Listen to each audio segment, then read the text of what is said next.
আজ জ্যৈষ্ঠ কৃষ্ণা চতুর্দশী, সাবিত্রী চতুর্দশী, আবার অমাবস্যা ও ফলহারিণী পূজা। ঠাকুর শ্রীরামকৃষ্ণ দক্ষিণেশ্বর কালীবাড়িতে নিজ মন্দিরে বসিয়া আছেন। ভক্তেরা তাহাকে দর্শন করিতে আসিতেছেন। সোমবার, ইংরেজি ৪ঠা জুন 1883 খ্রিস্টাব্দ। মাস্টার পূর্বদিন রবিবারে আসিয়াছেন। ওই রাত্রে কাত্যায়নী পূজা।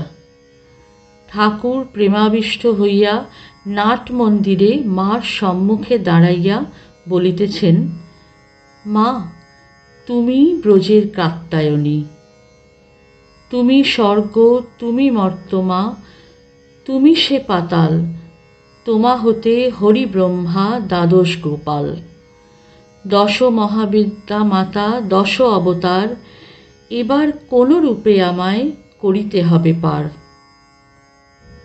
ঠাকুর গান করিতেছেন ও মার সঙ্গে কথা কহিতেছেন। প্রেমে একেবারে মাতোয়ারা। নিজের ঘরে আসিয়া চৌকির উপর বসিলেন। রাত্রি দ্বিপ্রহর পর্যন্ত ওই রাত্রে মার নাম হইতে লাগিল। সোমবার সকালে বলরাম এবং আরও কয়েকটি ভক্ত আসিলেন। ফলহারিণী পূজা উপলক্ষে ত্রৈলোক্য প্রভৃতি বাগানের বাবুরা সপরিবারে আসিয়াছেন। বেলা 9টা। ঠাকুর সহাস্যবদন গঙ্গার উপর গোল বারান্দাটিতে বসিয়া আছেন। কাছে মাস্টার। ক্রীড়াচ্ছলে ঠাকুর রাখালের মাথাটি কোলে লইয়াছেন। রাখাল শুইয়া। ঠাকুর কয়েকদিন রাখালকে সাক্ষাৎ গোপাল দেখিতেছেন। ত্রৈলোক্য সম্মুখ দিয়া মা কালীকে দর্শন করিতে যাইতেছেন। সঙ্গে অনুচর ছাতি ধরিয়া যাইতেছেন।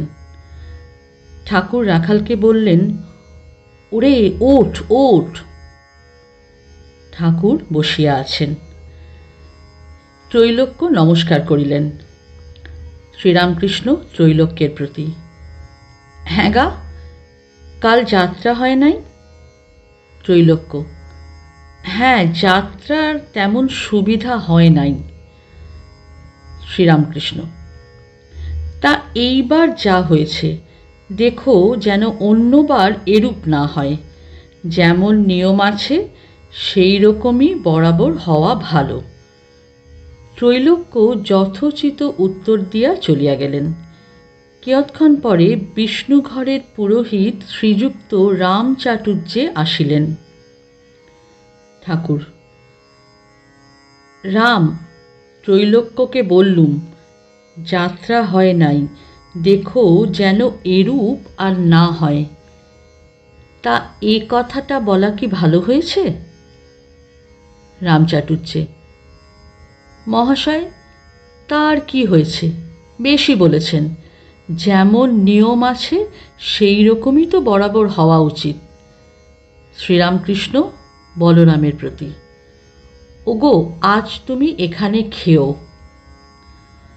আহারের কিঞ্চিত পূর্বে ঠাকুর নিজের অবস্থার বিষয়ে ভক্তদের অনেক বলিতে লাগিলেন। রাখাল, বলরাম, মাস্টার, রামলাল এবং আরও 2-1টি ভক্ত বসিয়াছিলেন। শ্রীরামকৃষ্ণ, হাজরা আবার শিক্ষা দেয়, তুমি কেন ছোকরাদের জন্য অত ভাবো? গাড়ি করে বলরামের বাড়ি যাচ্ছি, এমন সময় পথে মহা ভাবনা হলো।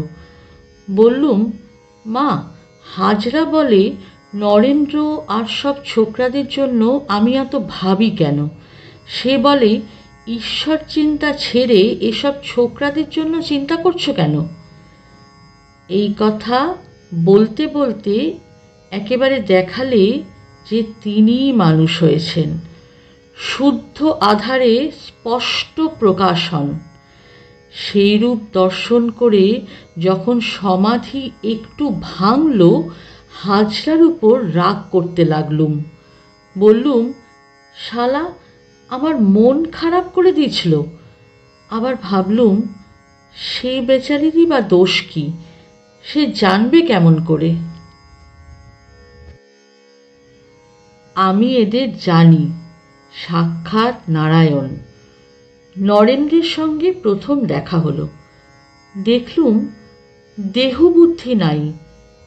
একটু বুকে হাত দিতেই বাহ্যশূন্য হয়ে গেল।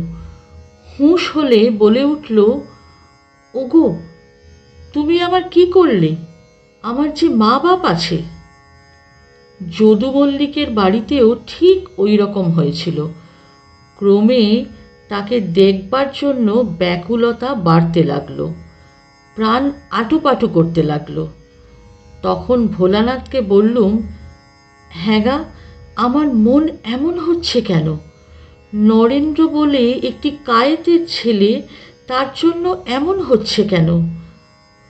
ভোলানাথ বললে, এর মানে ভারতে আছে, সমাধিস্থ লোকের মন যখন নিচে আসে সত্যগুণী লোকের সঙ্গে বিলাস করে।